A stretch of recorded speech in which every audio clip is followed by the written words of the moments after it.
الحج أشهر معلومات فمن فرض فيهن الحج فلا رفث ولا فسوق ولا جدال في الحج وما تفعلوا من خير يعلمه الله وتزودوا فإن خير الزاد التقوى واتقون يا أولي الألباب۔ ترجمہ: حج چند معلوم مہینے ہیں، تو جو ان میں حج کی نیت کرے تو حج میں نہ عورتوں کے سامنے صحبت کا تذکرہ ہو اور نہ کوئی گناہ ہو اور نہ کسی سے جھگڑا ہو، اور تم جو بھلائی کرو اللہ اسے جانتا ہے، اور زاد راہ ساتھ لے لو، پس سب سے بہتر زاد راہ یقیناً پرہیزگاری ہے، اور اے عقل والو مجھ سے ڈرتے رہو۔ الحج اشہر معلومات، حج چند معلوم مہینے ہیں۔ تفسیر صراط الجنان میں ہے، حج کے چند احکام بیان کرنے کے بعد یہاں مزید حج کے احکام و آداب بیان کیے جا رہے ہیں۔ فرمایا گیا کہ حج کے چند مشہور و معروف مہینے ہیں، یعنی شوال، ذوالقعدہ اور ذی الحجہ کے 10 دن۔ حج کے ارکان صرف 7ویں ذوالحجہ سے 12ویں تک ادا ہوتے ہیں، مگر شوال، ذی قعدہ کو بھی حج کے مہینے اسی لیے کہا گیا ہے کہ ان میں احرام باندھنا بلا کراہت جائز ہے، اور ان سے پہلے حج کا احرام باندھنا مکروہ ہے۔ فمن فرض فیہن الحج، تو جو ان میں حج کو لازم کر لے۔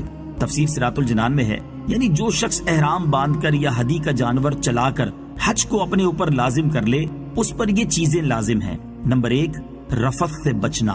رفث سے مراد ہے کہ ہم بستری کرنا یا عورتوں کے سامنے اس کا ذکر کرنا یا فحش کلام کرنا، البتہ نکاح کر سکتا ہے۔ نمبر 2، فسوق سے بچنا۔ فسق کا معنی ہے گناہ اور برائی کے کام۔ نمبر 3، جدال سے بچنا۔ جدال سے مراد ہے اپنے ہم سفروں سے یا خادموں سے یا غیروں کے ساتھ جھگڑنا۔ یاد رہے کہ گناہ کے کام اور لڑائی جھگڑا تو ہر جگہ ہی ممنوع ہے، لیکن چونکہ حج ایک عظیم اور مقدس عبادت ہے، اس لیے اس عبادت کے دوران ان سے بچنے کی بطور خاص تاکید کی ہے۔ وما تفعلوا من خیر، اور تم جو بھلائی کرو۔ تفسیر صراط الجنان میں ہے، برائیوں کی ممانعت کے بعد نیکیوں کی ترغیب دی گئی ہے کہ بجائے فسق کے تقوی اور بجائے لڑائی جھگڑا کے اخلاق حمیدہ اختیار کرو۔ وتزودوا، اور زاد راہ لو۔ تفسیر صراط الجنان میں ہے، شان نزول۔ بعض یمنی لوگ حج کے لیے بغیر سامان سفر کے روانہ ہوتے تھے اور اپنے آپ کو متوکل یعنی توکل کرنے والا کہتے تھے، اور مکہ مکرمہ پہنچ کر لوگوں سے مانگنا شروع کر دیتے، اور کبھی غصب اور خیانت کے مرتکب بھی ہوتے۔